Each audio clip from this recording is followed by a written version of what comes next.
Boa noite. No Aqui Entre Nós desta quarta-feira, eu vou conversar com meu velho amigo Fábio Altman. O Fábio é redator-chefe da Veja e é o coordenador da cobertura que a revista já está fazendo sobre os Jogos Olímpicos de 2016 no Rio. Evidentemente, é ele o coordenador da cobertura dos Jogos Pan-Americanos que estão sendo realizados em Toronto, no Canadá. Fábio, a primeira pergunta, que é até motivada pelo tom triunfalista dos narradores aí das competições que estão ocorrendo em Toronto. O bom desempenho vale para todos os jogos, o bom desempenho de um país como o Brasil, numa edição dos Jogos Pan-Americanos, significa que será bom o desempenho na Olimpíada seguinte ou não? Não. Nem o bom desempenho significa um bom resultado no ano seguinte numa Olimpíada, e nem o mau desempenho significa também que um país terá um desempenho ruim no ano seguinte. E por quê, Fábio?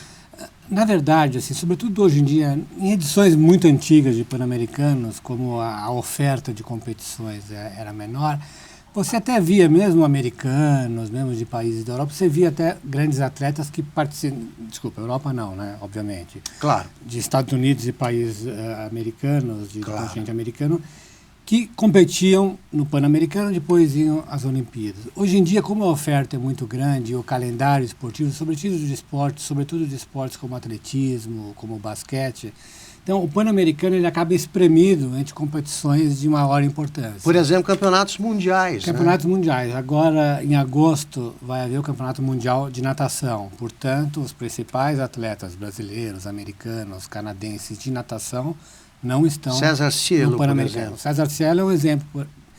Ele não competiu no PAN, não está competindo no PAN, porque ele sabe que para atingir uma boa marca, tendo em vista os Jogos Olímpicos, ele precisa nadar com competidores que o puxem, né? Perfeito. Isso vai acontecer no Mundial de Natação e não acontece no Pan-Americano. Isso ocorre em todos os esportes, quase todos? Quase todos os esportes. Até diria não assim, só em relação ao Brasil, claro, Estados Unidos, por exemplo. Todos os países. Né? No caso do Brasil, assim, é até uma tradição levar uma equipe razoavelmente forte, de modo assim, como é um país que em Jogos Olímpicos não consegue tradicionalmente um número muito grande de medalhas, então ok, vamos levar para um Pan-Americano uma equipe forte. Era de se imaginar que eles tentassem levar uma equipe forte agora num Pan-Americano que chega um ano antes da Olimpíada, que será no Rio de Janeiro. Certo. Mas aí é um paradoxo, justamente por ser no Rio de Janeiro a Olimpíada, em muitas modalidades o Brasil já tem vaga assegurada nos Jogos Olímpicos. Não precisa disputar. Então não precisa disputar. Então, vou dar um exemplo muito claro, o vôlei. Tanto o vôlei masculino quanto o vôlei feminino, que em outras edições de Pan-Americanos, eles foram com força total, se não total, foram com as equipes titulares. Nesse Pan agora de Toronto, tanto o masculino quanto o feminino estão com equipes mistas, porque eles estão dando mais importância à Liga Mundial de Vôlei, no qual você enfrenta os países da Europa, os países da Ásia. Sim, aí você é testado. E aí você é testado. Então, eu acho assim, realmente não é muito bom esse ufanismo que a gente vê na televisão, embora seja compreensível do ponto de vista de quem está transmitindo, embora não seja correto, né? Você está transmitindo uma prova lá ao vivo, você tem que dar alguma alegria, o brasileiro ganhou. Tá no DNA. Está no né? DNA, mas não é um modo correto, seria no caso das provas que são medidas por tempo, né? Que não basta você ser primeiro, segundo ou terceiro, como o caso de atletismo, de natação. Ok, natação o cara ganha uma medalha de ouro, beleza. O importante, para você poder fazer a comparação do Pan-Americano com a Olimpíada, é aquele tempo feito no Pan-Americano, que significaria na Olimpíada seguinte. Então, vou dar um exemplo. Apenas 10% dos medalhistas americanos, canadenses e brasileiros, e cubanos, a gente fez esse cálculo numa das edições da Veja. Nos Jogos Pan-Americanos de Guadalajara, né, que aconteceram em 2011, só 10%, um pouquinho menos até do que isso, repetiu o pódio nos Jogos Olímpicos de Londres. Ou seja, o sucesso no Pan-Americano não significa nada. Existe algum evento na Europa que corresponda aos Jogos Pan-Americanos? Não existe. Assim, o que você tem são torneios por modalidades, então você tem os meetings de atletismo, os campeonatos de basquete, em véspera de Olimpíada, os pré-olímpicos de basquete, a liga de vôlei, não existe. Existe na Ásia, existe o campeonato Pan-Pacífico, mas todos eles têm mais ou menos essa estrutura, não diria fraca, mas na qual os atletas são enviados para testar. Vou dar exemplo, assim, a equipe americana de natação que vai a uns Jogos Pan-Americanos é uma equipe universitária ali, B, C. E é por isso que você devia levar em consideração o tempo, os tempos de cada um, os melhores tempos do ano. O basquete é até chato a gente, né, ter que lembrar isso, mas eu acho importante. Nos Jogos Pan-Americanos de 1987, nos Estados Unidos, aquela vitória do Brasil, do Oscar, contra os Estados Unidos. Contra os Estados Unidos, que virou... isso é celebrado até hoje. Essa é uma conquista da Copa. Ok, foi bonito, enfim, passou na televisão, foi uma vitória. Mas o time americano era um time feito de universitários com um ou outro, evidentemente, grande atleta da NBA, mas era um time Sim, mas eles só menor. conseguem, mesmo os brasileiros que jogaram aquela partida, né? Que conseguiram a medalha, eles só lembram do David Robinson. Né? Exatamente. Não lembro de mais ninguém. De mais nenhum, porque só ele era, de fato, um atleta que fez uma história, tinha feito uma história já anterior na NBA e realmente era um grande jogador de basquete. Ele foi um grande jogador, sim, tudo bem. Só ele. Ele era garotão, né? Era garotão, sim, exatamente. Ele tinha já começado, mas ele explodiu depois. Depois. Então é uma história retroativa, né? Agora, Fábio, levando em consideração isso aí, eu acho que essas informações são deliberadamente omitidas pelos narradores. Eu lamento registrar, assim, porque eles poderiam dar o tempo real, a condição, o que aquilo significa de fato, etc. Levando isso em consideração, que não estão... poucos países importantes mandam a força máxima em algum esporte e tal. Você viu algum atleta brasileiro que mereça ser destacado como uma esperança para a Olimpíada? Eu acho ou assim, que você não esperava? Até já existe sim um atleta, e tem uma modalidade específica que nem foi tão bem, que é o judô. O judô nos Jogos de Guadalajara conseguiu 13 medalhas, e a meta agora era conseguisse 14, conseguiram só 13, com uma ou duas medalhas de ouro a menos. Mas o judô, que tem uma estrutura boa no Brasil, é um esporte sério, eles foram... já tem uma tradição, né, Olímpia? Eles foram com a equipe máxima, e no caso do judô feminino, tem uma coisa interessante, as principais adversárias das brasileiras são as cubanas, as americanas. Então, de fato, no caso do judô... Serão adversárias nos Jogos Olímpicos. Não é raro, exatamente, não é raro que as finais de judô femininas coincidam muitas vezes com as finais de judô. Entendi. Aí sim é um bom teste. Aí sim é um bom teste. Então o judô, não foi tão bem como imaginaria que fosse, mas ok. Então o judô foi um teste, valeu, teste real. Tá. Então eu diria que alguns dos atletas do judô tiveram ali seu desempenho, eles estão a caminho da Olimpíada, e o PAN serviu de fato como uma passagem para chegar no ano que vem em forma, com chances, e o judô é uma modalidade na qual o Brasil aposta muito em 2016 para, em sendo sede, né, no Rio de Janeiro, conseguir mais medalhas. Mas tem um atleta muito interessante que eu gostaria de destacar, que é um atleta da canoagem. Um velocista de canoagem, que é aquela canoagem... Até vai aparecer. Vai aparecer, que ele fica de joelho como se fosse um índio. Esse é o Isaquias Queiroz. Perfeito. E por que eu digo assim? Ele ganhou 2 medalhas de ouro e 1 de prata agora nos Jogos Pan-Americanos. Mas se nós formos ver os tempos dele, os tempos que ele fez agora no Pan-Americano o teriam colocado nas finais da Olimpíada de Londres. É interessante. Portanto, ele está... E ele é interessante, ele vem de uma cidade na Bahia, que é cortada por um rio que se chama Rio das Contas, que desde lá dos Tupiniquins, lá de 1500, Porto Seguro, a chegada, né? Esse está em canoa desde os descobrimentos. Os índios usavam ali para atravessar, levar comida e mercadorias de um lado para o outro. Então ele Ele tem esse DNA, né? Ele é herdeiro, ele é um touro de Fantástico. forte. E a técnica dos índios, a técnica primitiva dos índios, ela precisa ser adaptada à técnica moderna na canoagem. Certamente. Mas você tem o básico, claro, né? tem o básico. E vendo esse e rapaz... um vigor, né? E vendo esse vigor. rapaz assim, imenso de forte competindo, agora, obviamente, só com canadenses, americanos, que são Canadense fortes. Canadense é bom.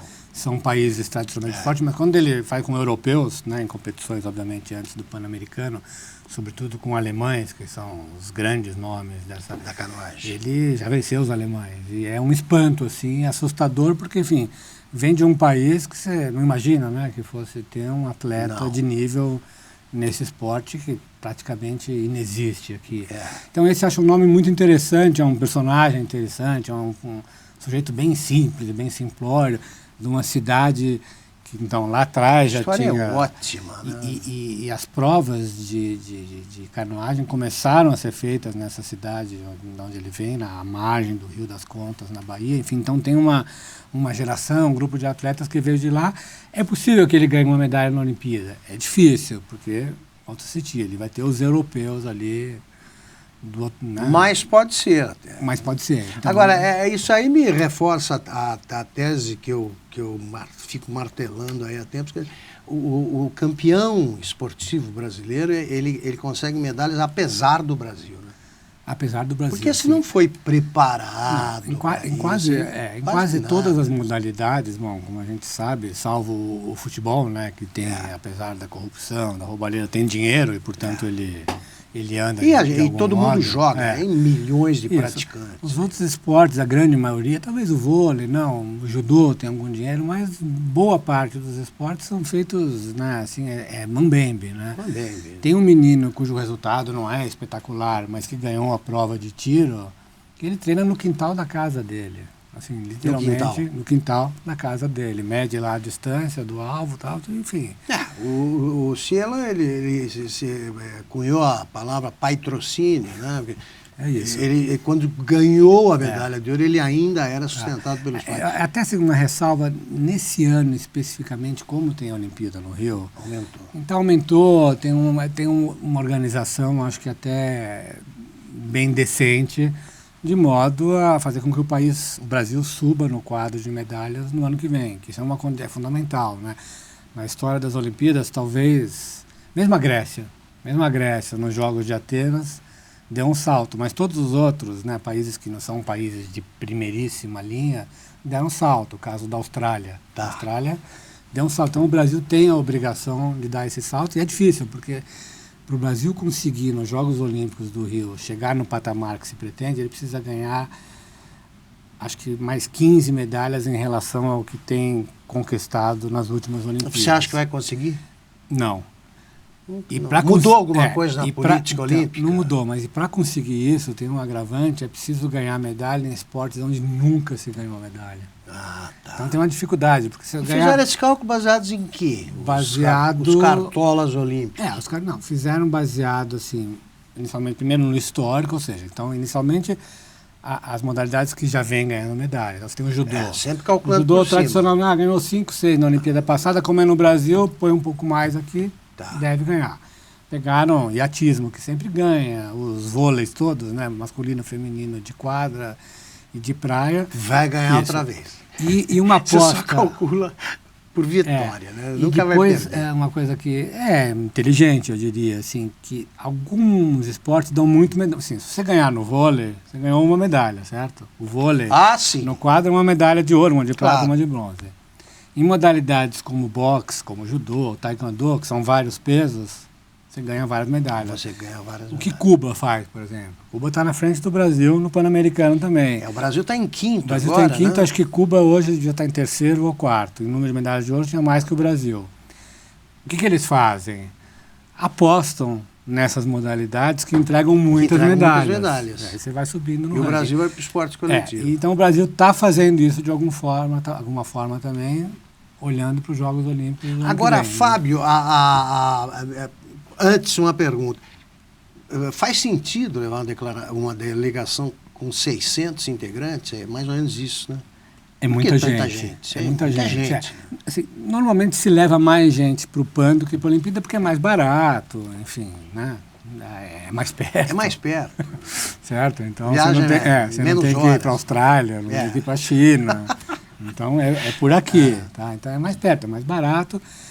Mas não faz sentido nenhum ter tanta gente. Muito. Embora a alegação é que eles usem o Pan-Americano como um recurso de aprendizado, da convivência numa competição de multidesportiva, com várias modalidades, e você vai colocando atletas que são promissores para enfrentar uma dinâmica de competição mais cedo. Então, mas não faz sentido. Assim, se você for calcular, não sei de cabeça esse valor, mas o custo por medalha vai ficar caro. Né? Nós estamos apontando problemas, que é o nosso papel, mas nós também gostamos de grandes momentos aí vividos por brasileiros, sobretudo em Toronto. Um deles, Fábio, me impressionou bastante, foi o desempenho do nosso campeão dos patins, que é o Marcel Streamer, né? A pronúncia do nome dele, ele é gaúcho, de ascendência alemã, presumo. Vamos ver um trecho da apresentação dele. E aí depois eu queria te fazer perguntas.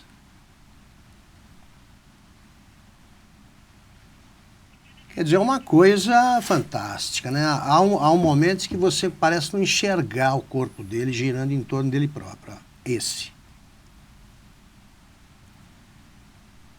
Quer dizer, esse atleta ganhou pela quarta vez. Ele ganhou uma medalha. 4 medalhas de ouro consecutivas. Isso. Agora, não é uma prova olímpica. Então, eu acho que ele é um bom exemplo do que é um Pan-Americano, digamos. Né?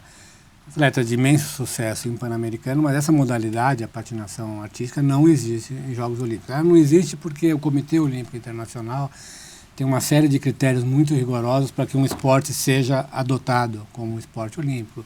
Número de países que praticam, número de federações, e a patinação artística não cumpre. Vou dar um outro exemplo de esporte que a gente patinação artística. A gente imaginou que poderia ser um esporte olímpico no Brasil, que é o futsal, né? O antigo futebol de salão. Que é bacana, um esporte. Tem campeonatos mundiais. Mas é um esporte que também não atende a esses critérios do Comitê Olímpico, de número de países que pratica, de federações, de filiados. Então, no jogo político, ele não consegue se impor. Tanto que, curiosamente, os 2 esportes novos, todos os Jogos Olímpicos, tem 2 novos esportes que passam a fazer parte, e outros que saem, né? Então, 2 saem 2. Bom, os 2 esportes da Olimpíada do Rio é o rugby, tipicamente brasileiro, né? E o golfe, mais ainda, né? O golfe já até foi esporte olímpico lá nos primórdios das Olimpíadas, é curioso. Lá já atrás foi. Em 2 ou 3 edições ele foi esporte, então está voltando. Mas enfim, então você tem 2 esportes que, no Brasil, né? Mas é isso. Não faz o menor sentido. Mas enfim, são esportes que não faz sentido do nosso ponto de vista, né? Mas do ponto de vista de dinheiro que circula, de atenção mundial, ambos são esportes... Claro, transmissão de TV. Esportes muito fortes. Assim, claro, o rugby na Europa, na África do Sul, na Nova Zelândia, é um evento, os torneios que eles fazem ali, e o golfe, não precisa nem dizer, né? Fábio, eu queria aproveitar teus conhecimentos sobre o assunto, porque vários espectadores se queixam do seguinte: expressões usadas correntemente aí pelos narradores, eles não sabem o que significa. Por exemplo, a política olímpica brasileira dá a ênfase dela no chamado esporte de alto rendimento. O que é isso? O esporte de alto rendimento, assim, não é o esporte em si, mas dentro de uma linha de crescimento, de formação de atletas, você tem um atleta iniciante que saiu da escola e está fazendo resultados razoáveis. Os atletas intermediários que têm bons resultados a nível intermediário também, no qual se inclui até o Pan-Americano. E o atleta de alto rendimento é um atleta que, do ponto de vista olímpico, é o cara que pode sim subir num pódio olímpico. Ele está pronto.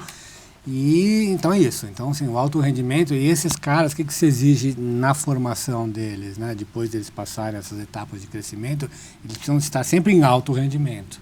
Entendi. Eles precisam estar uma fase de treinamento, de entrada de dinheiro para poder treinar, de viagens internacionais, de acompanhamento, algumas modalidades, até vem ocorrendo isso no Brasil agora, trouxeram atletas de fora para você poder ter esse alto rendimento sempre no topo. Então você tem, no atletismo, você tem treinadores europeus, no polo aquático. Contratamos pessoas de outros países. Isso. Para encerrar a nossa conversa, Fábio, 2 perguntas numa só. Primeiro, se você concorda com a política adotada pelo Comitê Olímpico Brasileiro.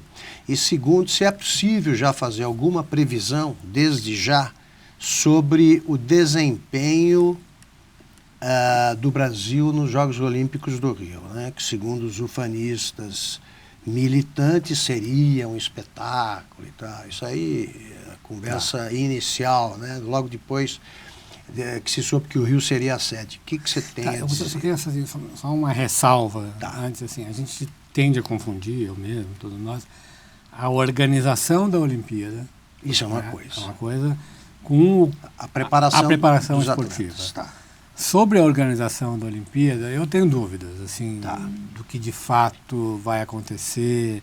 Assim, aparentemente as coisas estão caminhando bem, mas enfim, tenho dúvidas. Ali eu não sei exatamente o que teremos em 2016, embora do ponto de vista de um evento para televisão vai funcionar, porque na hora H... isso aí funciona. Vem os suíços, os alemães, interferem, não tem erro, como foi na Copa do Mundo, por exemplo. Vai dar certo, assim, desse ponto de vista de um evento de televisão que de fato é. Então, essa é uma coisa, a organização dos Jogos. A outra, então, é a preparação esportiva, que aí sim é com o Comitê Olímpico Brasileiro. A série de problemas, de denúncias de corrupção, como houve no caso do vôlei, em outras entidades, isso existe, isso é podre, isso acontece. Mas, a bem da verdade, assim, de um tempo para cá, está funcionando razoavelmente bem. Eles conseguiram fazer um pacote profissional. Não estou falando da alta direção do Comitê Olímpico Brasileiro, mas tem um bloco técnico ali no segundo escalão que tem funcionado muito bem e seriamente, assim, com resultados razoáveis. Tendo em vista isso, eu até acho que o Brasil pode ir melhor do que nas outras Olimpíadas, porque o efeito casa, embora seja ruim para algumas modalidades, a pressão, mas ele sempre ajuda. Ajuda. Eu vou dar um exemplo novamente do judô, que é uma modalidade que ajuda. Ajuda porque o cara está com a torcida, está em casa mesmo. Claro, depende muito da tenacidade e persistência. Nos esportes coletivos tende a ajudar, embora sempre vai haver um 7-1 na vida para provar que jogar em casa pode não significar nada. A versão olímpica do 7-1. Mas ajuda, sim. Eu acho que... E não é nem só a torcida, o ambiente acaba favorecendo, porque o esporte, obviamente, é preparação, é ciência, é tecnologia, mas é um pouco, muito, né? Aliás, de psicologia, de incentivo. Às vezes, quantas vezes a gente já não viu atletas que na última hora conseguem ali dar uma arrancada final? Isso acontece. Faz assim, todo sentido. E não faz parte, não é um chute. Faz parte também. Faz parte da composição de um atleta esse aspecto. Agora, não faz sentido você acreditar que o Brasil possa se transformar em curtíssimo prazo numa potência olímpica. Então, o que é preocupante, que eu acho, assim, talvez a resposta para a pergunta o que vai acontecer em 2016 é ver o que vai acontecer em 2020. O desempenho em 2020 é que vai dizer como é que foi 2016. Se foi correto. Algo me diz que vai diminuir o número de medalhas em 2020. Aí a gente terá chegado à conclusão de que foi um percurso um pouco falso, né? Deu um salto porque foi no Rio de Janeiro, mas não era para dar um salto, né? Era para ser consistente, era para ter uma curva de... Fábio, muito obrigado aí pela conversa e pelas informações, foi ótimo. Estamos terminando mais um Aqui Entre Nós, mas a programação de TVEJA não para.